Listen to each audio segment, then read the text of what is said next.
Ils ont saisi des ordinateurs. Bazui ba ordinateur na kati ya bureau privé. Ils ont hôtel Sultan. Ces téléphones, ces dossiers ainsi que l'agenda noir dans lequel les conseillers présidentiels consignaient ses obliges. Et ça le poto moi passe to limbo la lingado awa bazui ba biloko yosika masole bande ko lambam. O kabe do era na bureau né officiel. Oye bani ate conseil spécial en matière de secrétaire chef de l'État akena biloko wana te. Mais sika penda laboratoire ezalaka neba aner azu ba ordinateur a saisir. Siko tuna nani aibisaki aner que non boke na bione privé beaucoup tabouéboué. Tolo bate bandiko bolanda.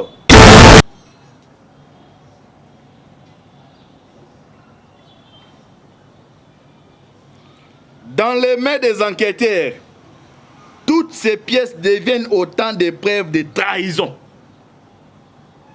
Nakata aner izana ba hacker. O ata o tsa ba code ndenge e ka bazu machine na yo. O mona ka e ba côté là Osama Ben Laden. Ba ke bazu nyonso ba kutu wana. Ba ko débloquer toutes les conversations na yo. Na pesa don numéro orange aw. Et puis pour mona ke muto aza maman Afrique. Et bien aza maman Afrique. Aza na réseau moko. Aba on est ko utiliser ils sont en dehors de la région d'Abisso. Ils ont facilité la région d'Israël. Ils ont dit qu'ils ont des informations. Si pas le pouvoir, quand on a été dans ce pouvoir, ils ont un abonnement à Yaka. Tu sais que les pays bagatés. Ayaka, tu peux pas qu'il y ait un Kabyle. Mais nous avons à contrôler mon stade mobile. Ils ont dit qu'ils ont des informations. Alors, en tête, nous avons permis de faire ces informations François B. Boka ba révélation ka ndako tangi réseau penda makasa Kabila eza na Afrique du Sud donc tolo ba abandeko tambo mamba ba non soma ba Afrique du Sud donc kuna nde esika nini ba benga réseau esika balamba makambo donc central na bango centre na bango permanence eza nde kuna na nini mais babi François Biaso. Bonjour, bonsoir, na bandi nyonso à la voix céleste. Bote na bino mbote bozali et belé. Partout dans le monde bozali Rolanda biso par la internaute. En États-Unis na pesi bino son mbote. To en Europe maman Magui na Belgique. Siwa Mbanja ma professeur Lukau. Bozana Asie, Océanie en Afrique. Sans oublier en République démocratique du Congo, c'est toujours votre humble serviteur Moïse Mao Kanchiba Nemiso Bolingaka. Tolobate Otobesana Kopé Sabino. Ba actualité en temps réel boy ba masolo ya mboka tozali wapi tozo kende wapi tokosuka wapi. Merci ndeko ça c'est ma caméra. John Maboki Bende ndeko Alvin Berle signe naturel Sisimbo ko la effectivement de Masera ndetoloba toujours lola les akofuta simatokoloba zamba botorozo ay wapi. Bo continuer ko prier makasi pona biso. Oza libanda ya mboka, oza na kati ya mboka. Bo continuer ko prier makasi pona RDC. Les naïbs samino maintes fois. Ce qui nous unit est plus fort que ce qui nous divise. Na makambetali ya mboka, parti ezalaka te, tribe ezalaka te. Ndenge naïbs samino maintes fois que non. Antibal azali ngolo azanaka ta mai. Chaque fois soka zo bima libanda na mokili azo pesa bino information ça ko se passer na kati ya mai. Yo ko tcha tembete pa yo zo na mokili. Ye ya vivana banyama tu na kati ya mai. Parla na lobake non. Lelo to lobela dossier ya coup d'état 6e partie. Ba révélation musu se baki sami. To ko lukato partager yango biso na bino. Na FARDC ba arrestation Salemi. Na JE ba arrestation Moussé Salemi.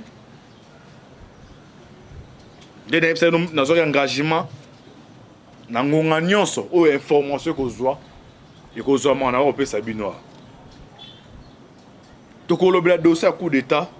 Tina moi lelo oyo. Oazaki le conseil spécial en matière de sécurité chef de l'État. François Beya aza toujours na jol ya aner. Ba révélation au conseil Kobima. lelo toyebisa bino nini oyo ane ba reprocher ye.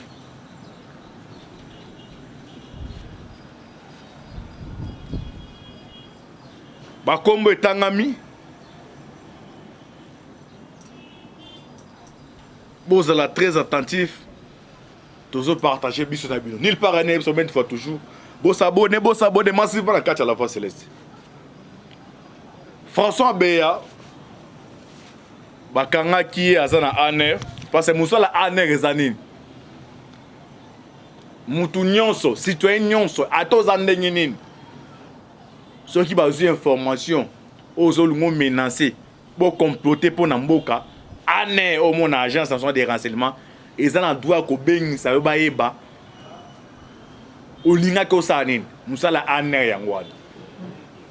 Donc on peut profiter na ajo aza sikoyo mbelu faut l'on appelle banteni ya mabe baza na kati ya ane o kabila tikaka boka ba révélation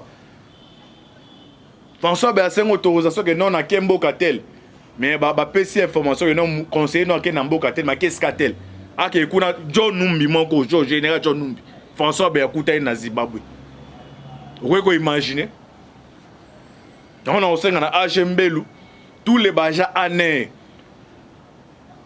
copie baja musu zene scope ya matesinga matembele kala nani beya azaki directeur général ya DGM donc bima na mboka ye mtazaki numéro 1 nango so yebisanga so basala ba trafic makambe na ba John Numbi aolinga teke bakanga John Numbi ni bakanga Kalef présent même réseau DGM ANR tout roba kabila sa le hôtel boy bango ba yebi ekelo komoko ba participer équipé jamais olinga na kata sec la bango bakanga moko na bango parce que akangi ba sa misara mutu alobara nyos so ata incommodé fois 3 fois faut ba bengisa yo ba François ba biloko nyos alors hier muta facilité bango ba bim bo so ba révélation ah yo to senga Mbelu ou ane dioza sans tâche. Oui, ne pas na musala. Yo to senga na ngam na senga na yo. Na niveau ya Katanga. Numéro 1 ANR au Italie et Katanga. Des petits ba on OPS na bango. Chargé d'opération ANR. Ba ben comme ba ben champion. Ba to na fo au sanction BP ba kanga bango. Doit participer na ba liwa ba chebeya. Donc tant que ba to na ba osalaka, mangwe osalaka toujours. Alors, tu es dans la 6e partie à Bandeko Bolanda. Révélation, il y a nani. Nan a PC révélation. Africa Intelligence.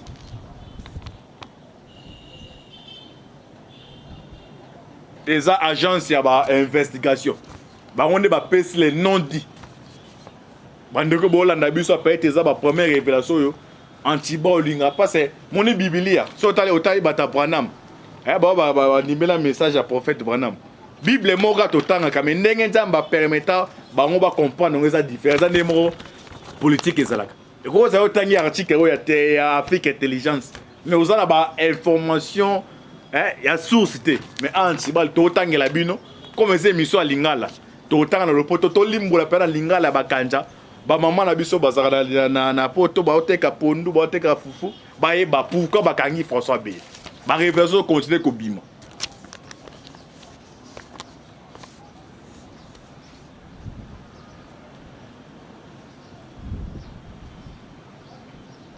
Tous à la très attentif. Pouvoir ya Tshisekedi o eza awa.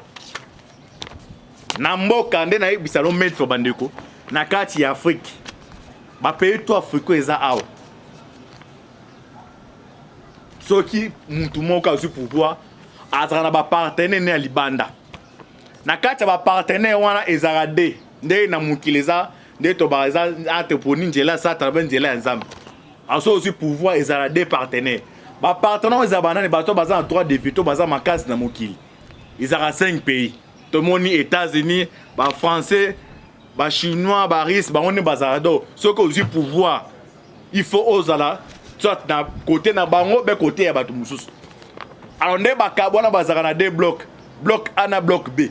Bloc A eza ba occidentaux. Do wana mutazuye o babenga capitaine de moto gâché dans les États-Unis. Azan ba lenaï, ba français, ba Belgique.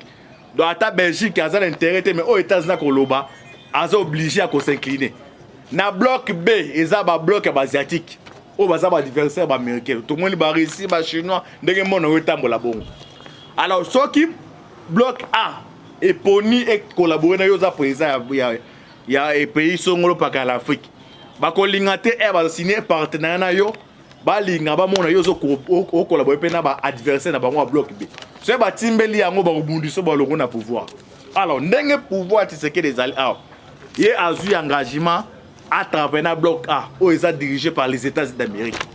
Alors, pour président prédécesseur, Joseph Kabila, dira 18 ans, tu as ça qui est pouvoir, c'est qui bloc A. Mais il y a le droit de l'homme à retirer l'intérêt à bloc A, comme Kabulango. Alors, ça quelqu'un bloc A, bloc B. Mais à privilégier le bloc B, il y a asiatique. Il y a sur le plan économie, sur le plan de la technologie, bloc B, comment qu'on influence. Il y a un bundi ça qui est malongé na pouvoir.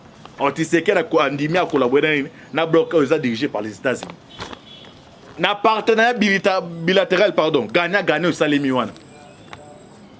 Tu sais qu'il y a moko azan en volonté ya collaborer na bloc A wana ensemble pour ça mais entourage na ba collaborateur nae bazan obéissance à bloc B. Il y a un monde qui ko retarder makambo etali ya coopération.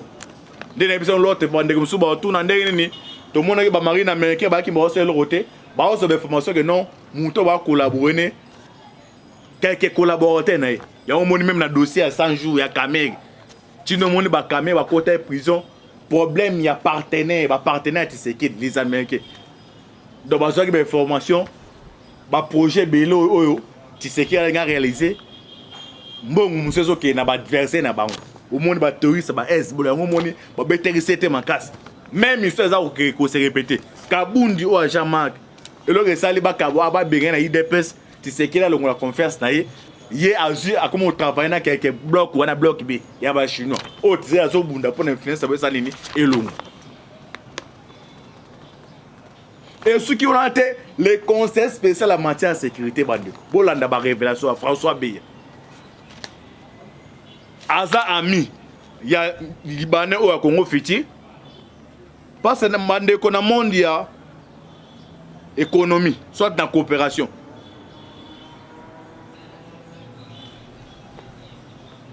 Liban, au monde en Liban, il société Bello et en Afrique. Ils sont liés à Hezbollah. Parce que Hezbollah, il y a amenacé américain. Donc exemple clair bon comprendre.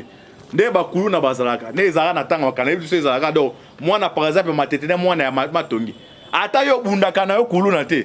Mais so ba monyo aye pa fanda kuna bazabe ba agression ndenge c'est pas ça. Donc les Américains ba considérer que Hezbollah ezaku mon terroriste. Comme ba diverser na bon. So ba zu information.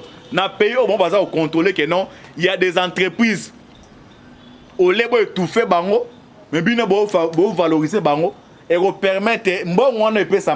Bon, il y a 100 jours. Jamal et Azoua qui ont acquis à payer ça au Liban. Liban financé Hezbollah. Hezbollah permet d'attaquer les Américains.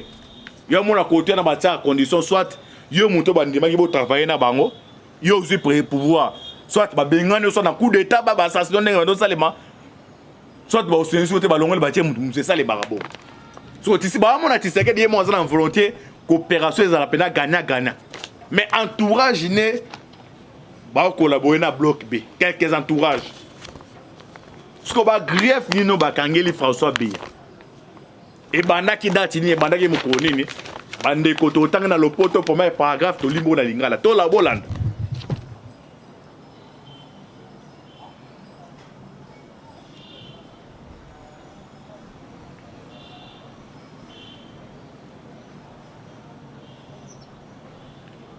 Bande Kobo Landao.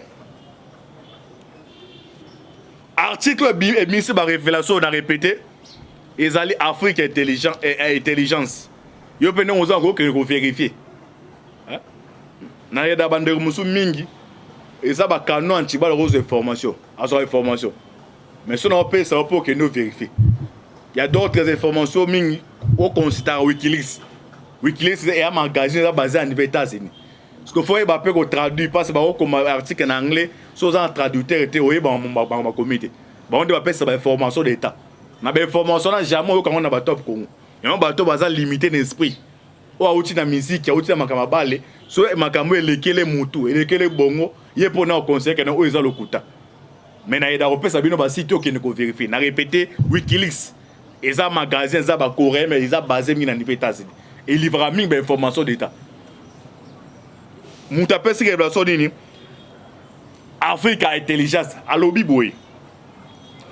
Voici ce qui rend la relaxation de François Béa impossible. Donc, n'engeza a bandeko bo obo landangai obozo mon on ezes ba vanti. Donc ababi que non François Béa pas tseke da tike za ma passe à moins qu'à le pouvoir. Pourquoi ba comme na niveau au lobela bon? Parce que il a comme coordonnateur renseignement. C'est lui le patron de renseignement. Na bamboke belo zo mona na bamboke belé ba coup de tebetama.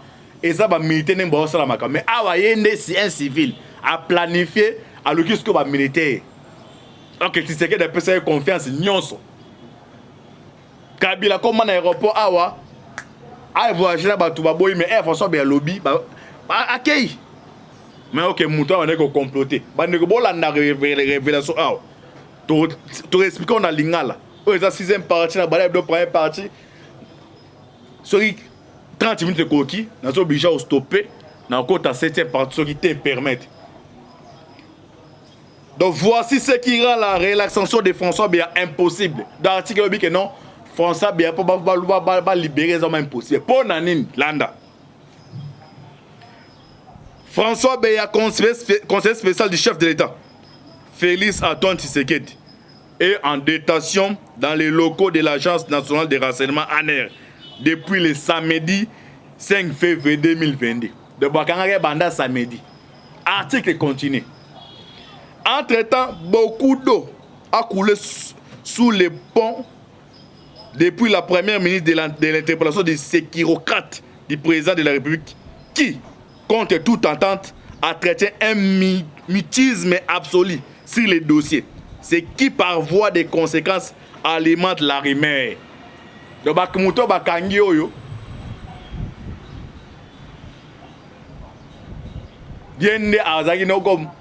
Ezes na kacha match. Na Barcelone no Buki Messi. Be au Buki na no Cristiano. Do Yende Azagi do. C'est un cerveau monté. Donc, il y a une formation. Des net aux alcools, il y a mes immeubles au bout. Nga za architecte normalement parce que non immeuble on ndenge za boye ngekwe mais na boye bisa ko na on est François Béazaki ba coup de tebeta bodo o za chargé à couper sa information chef de l'état parce que c'est d'avoir là yene mutaya ka ebisi président ba rapport tout ba année tout ba ke ba pesi ya ebisa président non lelo ndo mon a tiré de au monde ndazana avant là la rapport ya ba mboy ya ma mutu c'est passé na RDC sur le plan boye mutaper cette information alors c'est d'accord comme ko bombe la président information et c'est un coup de tebeta makayangwana. Alors, l'une ne s'est passé dans le Bolan. Africa Intelligence, un média d'investigation, a su pénétrer les mystères cachés, et révèle aujourd'hui les raisons pour lesquelles le chef d'État a fait interpeller son maître espion. Donc, Béa Kanye, tu sais, moi, sur téléphone, à Benino, à Naïbo Kangamutouane. Néanmoins, Monakio, oh, bah, Kabundi, bah, militaire, j'ai bah, Kituna, chef d'État. Les impôts n'ont pas été. Même ça, il y a non, Kabundi, mon attend mon cœur voyager. Mon gars, ben, tu n'as pas les informations. Moussa ben, en fin, en maman. Et mon soeur, en tout cas, vous avez raison. N'a pas sabino bande quoi poto. Oh, ils ont ma musique, t'es un peu mon matériel, ah, ils ont politique. Et moi-même, dans quelle classe, eh, mathématiques, bande au salle, maman, on a tout, on a bambouza ben akay koku oza ma été faux c'était oza débat ma balé ma théâtre ma musique wana mais eza sko niveau par niveau donc so mon oza limité yo fanda kimo ka makambeza niveau nini na biselo ma makabundu banda kala après kolongola ne a okende libanda et puis nga okenda okay parti na e donc bon ça la bloc na ba kabila Les oyo, boki kabunda c'est 2 mois, 1 mois avant l'événement. Nabi sabino eza antibal, azanaka ngolo, nazanaka ta mai. Si on a makambo c'est passé na mayo kota tembete. Tolo bato landa révélation. Afrique Intelligence, un média d'investigation, a su pénétrer les mystères et révèle aujourd'hui les raisons pour lesquelles le chef de l'État a fait interpeller son maître espion. Donc François Berzan a une audience dans Centrafrique, dans Congo Ngambo, dans Israël, même formation na tangimi na Israël. OK, dans niveau à monde, premier service à renseignement puissant dans le monde des Mossad. Alors Beatangi kuna. Donc neza zawana renseignement les sinon donner Aden naï. À salon bana Mobutu à l'époque Mobutu. Dans autant que ba atangi le penda Rwanda penda batangi penda Uganda. Eza do Aden naï. Donc professeur ne penda et si quoi fan de là. Selon ces médias, le 15 février, au soir, 8e de finale, ils ont quitté. Oui, que tu sais que dans un supporter à Paris Saint-Germain. A souhaité que non, comme sommet, ils essaient à niveau de l'Europe, la Belgique, oui. Dans 2 jours, match à Paris Saint-Germain, 8e de finale, dans réel, c'est Betamaki. Alors, tu sais comment ils ont supporté à Paris Saint-Germain. Mais ni ne c'est pas ça qui peut akende après ko kende wana a quitter ce qu'on a sommé ici na Bruxelles. Ni ne c'est mis na soir on appelle ça date le 15 février. Selon ces médias, le 15 février au soir, une loge du Parc des Princes à Paris est restée vide. Déjà ba négocier que non ce cahier et sur un fan extrêmement présent à Paris Saint-Germain là. Pas à émission à supporter à Paris Saint-Germain. Soit si match on n'a pas profité que Nesco na sommet ils en Belgique. Le président congolais Félix Tshisekedi, qui avait prévu d'assister au 8e de finale de la Ligue des Champions entre le Paris Saint-Germain et le Real de Madrid, avant de se rendre le lendemain au sommet Union européenne, Union africaine, organisé à Bruxelles, a préféré rester à Kinshasa. Moi, Kenda qui le souhaitait. Pour nous, Kenda qui le souhaitait, Bandeko. Un choix qui donne en crée, note les médias, la mesure des inquiétudes du chef d'État. 15 jours après l'arrestation, le 5 février, dans l'une de ces villas, Perle, non loin du fleuve Congo, de son conseiller sécurité François Béa. Le 14, depuis son appréhension, François Béa a vu les fonctionnaires de l'Agence nationale de renseignement congolaise perquisitionner le 8 février les locaux du conseil de sécurité qu'il présidait. Et si ça la réunion, batini ane bake kuna bake kuna bakuti nini bakuti banini. Le 14 février, les enquêteurs visitaient ses bureaux privés au 5e étage de l'hôtel Sultan. Azan un bureau privé dans l'hôtel Sultan à Kinshasa, géré par l'influente femme d'affaires Nicole Soul. Donc hôtel Sultan Béazan un bureau privé. À part bureau où attaque le conseil spécial en matière de sécurité, mais bureau n'est privé, bato ane bake kuna bakoti na kata bio. Bakuti banini bolanda. Ils ont saisi des ordinateurs. Bazu ba ordinateur na kata bureau né privé. Ils ont hôtel Sultan. Ces téléphones, ces dossiers ainsi que l'agenda noir dans lequel les conseillers présidentiels consignaient ses obliges. Eza le poto moi passe to limbo la lingado awa ba su ba biloko yosika masole bande ko lambam o kabe do era na bureau ne officiel o yebani ata conseil spécial matière secrétaire chef d'état akena biloko ante mais sika penda laboratoire ezalaka ne ba anera zu ba ordinateur a saisir siko tuna nani ayebisaki aner que non boke na bureau ne privé beaucoup tabouebou. Tolo bate bandeko bolanda. Ceux qui 30 minutes koki na okata, bozata de 7e épisode pour boyeba suite fait. Comment na mutu musa bien likamote biloba loba. Hein?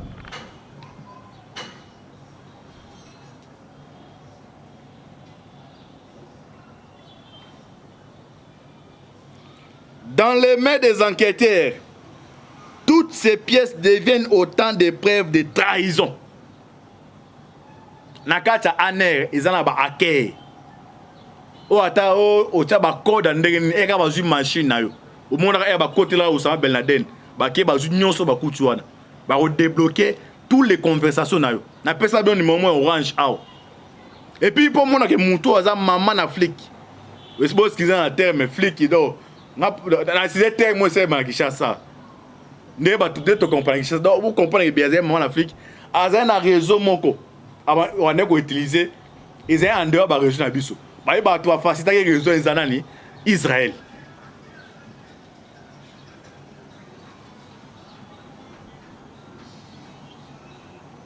Dans mon Kabila, ba dernier séjour na comme en 2016, Kabila bande utilisé Mossad ba mikolo. Parce que Mossad les andé mon asia. Ils ont ba âge ba na retraite. Par exemple, au banda kuna na 30 ans, so comme na 70 faut ken.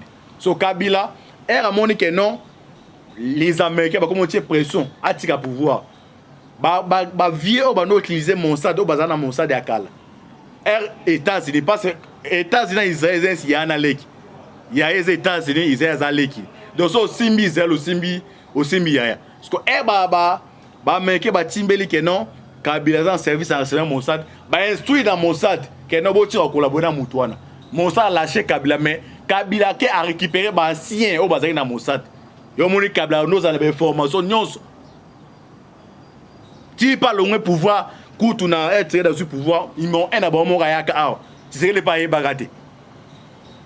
Ayaka type na kianga bakute na Kabila. Mais nous le ba tsegeli à contrôler Mossad mobile. Yo mona Kabila là sur na information té. Alors antenne bande ko permettre à passer information François B. Boka ba révélation ka ndako zoé bo skatel mutano intervenir François B. Awa Kabila en Afrique ba tangi awa article o. Pendant super ta o étudiant et tangi réseau penda makasa Kabila. Eza na Afrique d'ici. Donc notre ba tolo ba abandeko tambe mamba. Ba non soma ba Afrique d'ici. Donc kunande esika nini ba bengo réseau esika balamba makambo.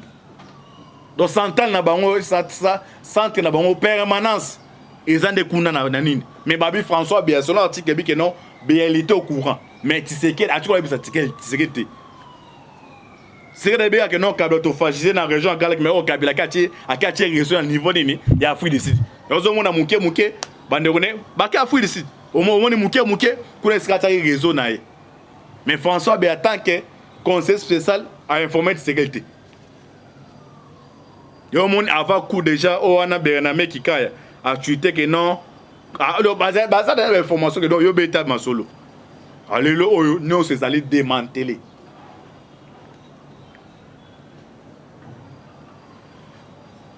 Dans les mains des enquêteurs, toutes ces pièces deviennent autant de preuves de trahison sur lesquelles le conseiller présidentiel, soumis depuis le début de la semaine à un interrogatoire serré, est sommé de s'expliquer. Les maîtres espions aux 1000 réseaux, car c'est bien la centralisation des canaux de communication politique, diplomatique et sécuritaire dans les mains de ce conseiller qui, au final, a déclenché l'urée du président congolais. Donc, il y a un individu, mais Azaki n'a puissance net à pays. Il y a Azaki n'a baudiès de l'ambassade.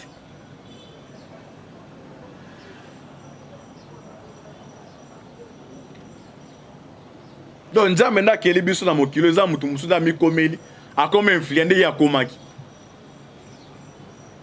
Un simple conseil spécial en matière de sécurité, mais nous avons coordonné nous. Parce que nous avons conseillé un article. Parce que l'on dit aux États-Unis. Parce que, coup de remet un coup d'État bimé officiellement après visite il y a Dalip Sung, à la deuxième personnalité américaine. Ayaki à moi, c'est. Ayenda kokenda kende sous ce coup d'État. Parce que pourquoi Anamo un peu babelo comme malama ou mérité. Na mona maboke bena seré ministre dans obligé à stopper ton côté dans cet épisode. Ba ko découvrir peine numéro 1 peine victoire. Puis Mouta François B.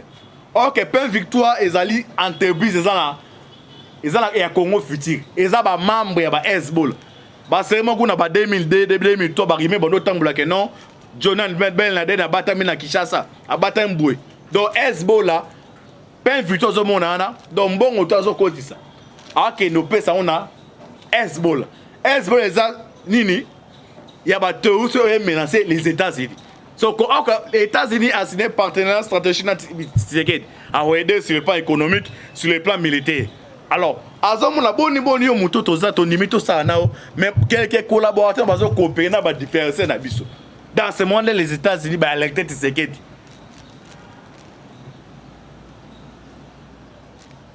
Il y a un qui a sa confiance. Ni moi si ni nani donc to pesa kana nzambe to pesa kana nzambe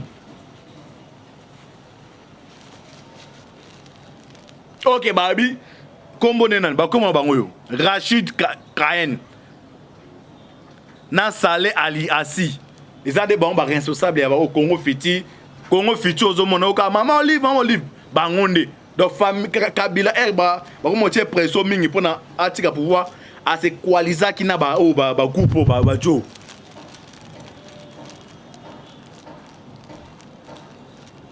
solide ba dire mais que non influence ba to comme kamakaze il faut ko écarter na ba ko écarter ba société ba on ba pays permettre ba émerger on ba tala ki RDC ba bengani Kabila mais ba mona que non Kabila Zate mais influence à les Zara toujours. Bon, on peut savoir Timeli Bongo sur le plan militaire, on nous freiner. Autour de la peine, mais tout le monde est soldat, mais qui va essayer de freiner. Donc, tu vas faire yo mouton au niveau de travail, on va faire comprendre que non, t'as là, tu freiner pour la bouée. Mais bon, il y a des investissements. Mais par exemple terrasse de Sigamambo oyo bato asoma masanga te oya atala pela que non ce côté na bato asoma les mon stratégie et ça bon on est coopération ça les marques donc quand les américains ont engagement et ont coopéré na yo alinga un d'abord qui met ça mboka nao na kata ki mo nga aider sur le plan sécurité mais soit timbe que non bato yo ba bundisa ba za zinga na yo ba no frena on ko yo timbela ya sous forme ya moi na moi si ce mbala timbela que non mon mère est infidèle a trompé ça m'a fina tu es mon tourné mais comme au sang pour nanine tu as besoin que non seulement na comme fina na bon na ngate dans na zone information bo nenge se passera na niveau ya ba lobbying wana et bon comprendre que Beaza l'homme moi ça incontournable mais au ba ninga na ba Rachid o ba to ba Congo futur bandeko bo ça bo za la brancher na bi ke bandeko mususu ba benga ba bien tibalo zo kata ka boye ngai awa ngamona na signé contrat 30 minutes. Elle va contrat 30 minutes, 30 minutes d'expiration et ça les marques. Yo aux arabes branché. Bah nana on va les faits dans le cadre de omba ko zappé chaînité ye wana awa kufi. Asala pisa wa ko zappé chaînité pe tika na la face est tozo awa tozo suite fait les eza 8e épisode les ans de somme. Merci la binonion so. Bon continuer, copier sur confiance. Merci de voir sur ma caméra. 8e épisode Ezakoya. C'était toujours votre humble serviteur Moïse Maoka. Affaire à suivre. Ciao.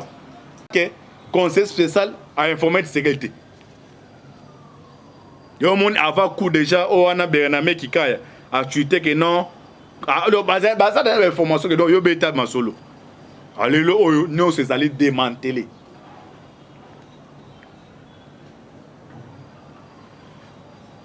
Dans les mains des enquêteurs, toutes ces pièces deviennent autant de preuves de trahison sur lesquelles le conseiller présidentiel, soumis depuis le début de la semaine à un interrogatoire serré, est sommé de s'expliquer. Les maîtres espions aux 1000 réseaux, car c'est bien la centralisation des canaux de communication politique, diplomatique et sécuritaire dans les mains de ce conseiller qui, au final, a déclenché l'urée du président congolais. Donc, il y a un individu, mais Azaki n'a puissance net à pays. Il y a Azaki n'a pas de l'ambassade.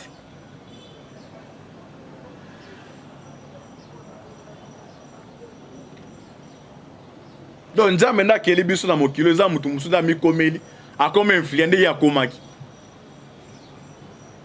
Un simple conseil spécial en matière de sécurité, mais on doit coordonner nous. Parce que Bandeko, tu as conseillé un article. Bon, parce que l'on dit aux États-Unis, parce que, coup d'État bimé officiellement après visite il y a Dalip Sung, à la deuxième personnalité américaine. Ayaki à moi, c'est. Er a yende à coquin, sous ce coup d'État. Parce que pourquoi? Un peu babé, le Kamala, mais vous méritez. À mon avis, qui est bien serré ministre, dans obligé à stopper ton côté dans cet épisode. Bah, qu'on découvre, numéro 1, peine victoire, puis Mouta François B. Ok, peine victoire, ils allaient entreprise, ils allaient à Congo futur. Ils allaient membre de Hezbollah. Bah, c'est vraiment qu'on a 2002, 2003, bah, il y a un temps que non, Jonathan Ben Laden a battu à Kinshasa, a battu à Mboué. Donc, Hezbollah, peine victoire au monde, donc bon, on a côté ça. Ok, nous pèsons, on a Hezbollah. Hezbollah, Nini, il y a des théories qui ont menacé les États-Unis. Donc, les États-Unis ont signé un partenariat stratégique à aider sur le plan économique, sur le plan militaire. Alors, à ce moment-là, mais quelques collaborateurs vont coopérer dans les différences.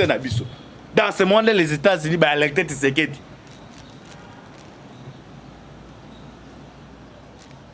Il y a un qui est en confiance.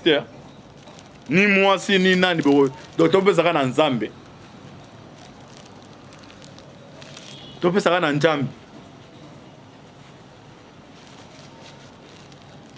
Ok, Babi.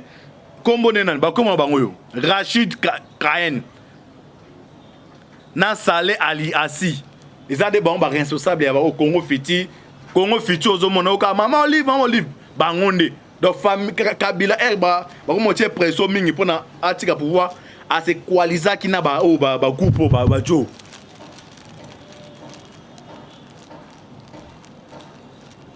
Solide, il y a des Américains qui non, influence à bateau comme un Kamakas. Il faut qu'on écarte la société, on va payer, permettre d'émerger. Et on va qui RDC, il va bien Kabila. Mais non. Kabila Zate mais influence à bateau les arats toujours. Bon, on peut savoir Timeli Bongo sur le plan militaire, il va nous freiner. Autour de la peine, mais tout le monde est soldat, mais qui va freiner. Donc, tu vas faire au niveau de travail, on va faire comprendre que non, tu as là, tu vas freiner pour la bouée. Mais bon, il y a un investissement. Mais par exemple, terrasse de Sigamon, Batoasso, Maman Sangate, Aoya Tala, que non, ce côté de Batoasso, les mots stratégiques, et ça, bon, on est coopération Salimak. Donc, quand les Américains ont engagement, ils ont coopéré, ils ont d'abord qui met en beau canal. Nakata qui m'a aidé sur le plan sécurité. Mais soit Timé, que non, bateau, Bundisaï, Basa Zinga, Nayo, Bano Frena, on a koyo Timbela. Et à sous forme, à moi, aussi. Ce Mbala Timbela, qui est mon mère infidèle. Ah, trompé, ça m'a fina. Tu as mon retourné, mais comme on s'en va pour la ligne. Tu as besoin que non seulement on a comme fini, on a pas bon, on a raté. Tu as des informations, mais n'est-ce pas ça à niveau, il y a pas lobbying one. Et bon, comprendre que Béaza l'homme moi incontournable. Mais au Baninga ne ba Rachid au bateau Congo futur. Bandeko, ça la branche na bi ke Bandeko mususu ba benga, ba bien tiba zo kata kabwe, ngai awa. Ngamona na sina contrat 30 minutes. Elle va contrat 30 minutes, ba 30 minutes d'expiration ça les marques. Yo aux arabes branché. Ba nana wa les faits dans le cadre d'omba. Ko zappe chaîne ité ye wana awa kufi asala pisa wa ko zappe chaîne ité pe tika na la face est tozonga awa toza suite fait eza 8e épisode eza de somme. Merci la binonio so bon continuer ko pisa sur confiance merci de voir sur ma caméra 8e épisode eza koya nzamba pambola bino. C'était toujours votre humble serviteur Moïse Maoka, affaire à suivre. Ciao.